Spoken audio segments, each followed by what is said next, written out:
Saya Pak Parmo dari UKM Mie di Sidoarjo, Jawa Timur. Dari awal belum pernah melamar pekerjaan ya, dari mungkin karena saya pernah lihat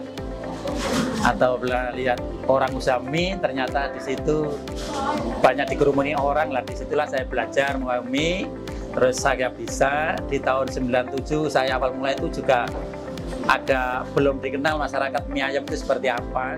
Awal mula kita usaha mie gerobakan yang kita jual sendiri, yaitu 1 gerobak. Kita keliling di area Sidoarjo. Dalam waktu 1-2 bulan kita mempunyai karyawan yang dikerjakan sebagai penjajah juga.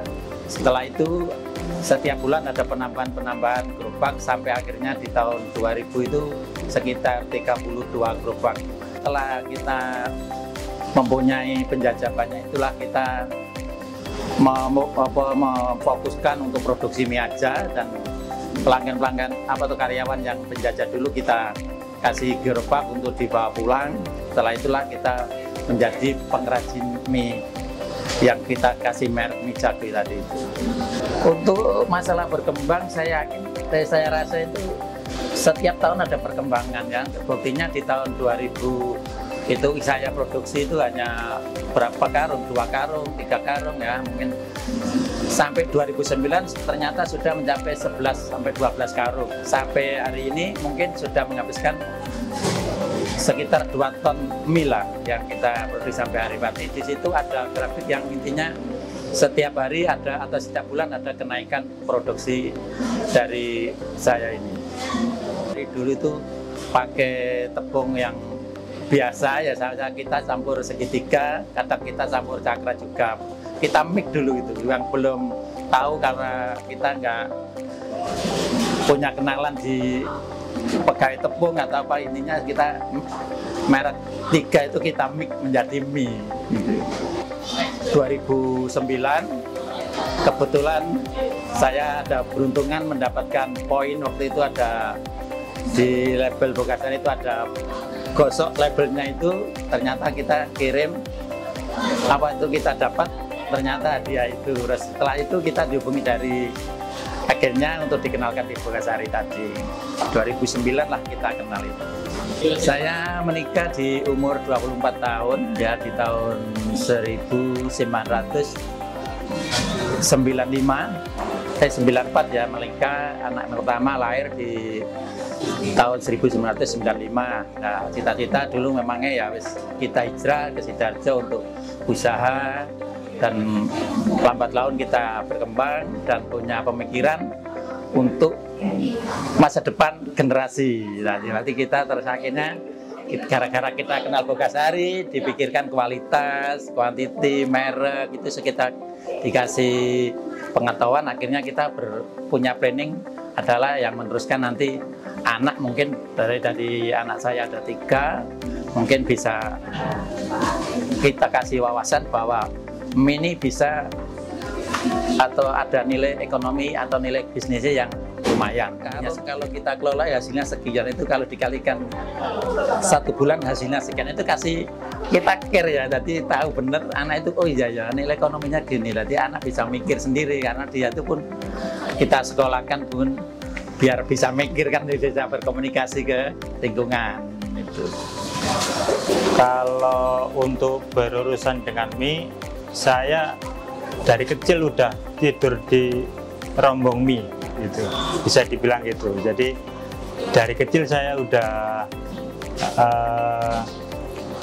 berurusan dengan mie. Jadi untuk mie, untuk mulai terjun untuk membantu, bisa dibilang dari SMP saya sudah dipercaya untuk kirim-kirim mie ke pelanggan Bapak dulu. Bisa sendiri buat mie mulai